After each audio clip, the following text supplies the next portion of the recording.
Hey, how y'all doing? Check this out. So I want to piggyback off that video that I made previously about extending grace to others. So with doing that, have some wisdom. Okay? Well, I know the Bible says to love God and love his people. We're supposed to do that. But at the same time, we need to have wisdom in everything. Extend the grace to those, but also have wisdom when it comes to extending that grace, because some people just be doing stuff blatantly. You have to know when it's really the enemy and when it's really just the people who are just projecting, and they don't realize that they're doing what they're doing sometimes because they're going through something mentally, eternally, whatever it is. And so they're just, again, it's just projecting something that they deep down really don't mean to do. And sometimes people don't have it in them at that precise moment to apologize, but give it some time. I want to be just slightly transparent, just slightly. I went through a situation last year where I found out that a very close friend of mine was doing some stuff behind my back. And everybody thought that it was me that was doing the stuff, and it wasn't even me. I had no idea what was going on. Baby, I wanted to do this. Black eye cow.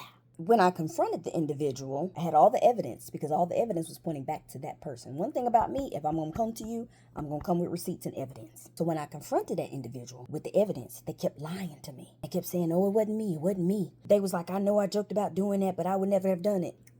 Well, honey, your joke turned into a reality, and everything that you joked about happened verbatim. So that individual just kept lying to me, knowing that I knew what they did. I said, God, my God, I'm going to give them to the end of the year. I'm going to extend grace to them because they operating in a spirit of pride. And I'm going to give them to the end of the year to apologize, to admit what they did, and to fix it. They chose not to.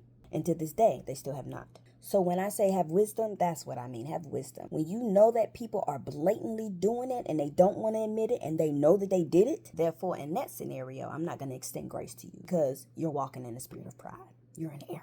I say all that to say we are to extend grace, right, to those, but have wisdom with doing that, okay? If it's something hidden, something ain't right, something that ain't sitting right in your shanana, pray about it. I hope that blesses y'all. I hope that encourages y'all. If you're going through something with somebody, pray on it, discern, ask God to reveal all things to you. All right, love you guys. I'm done talking. Okay, bye.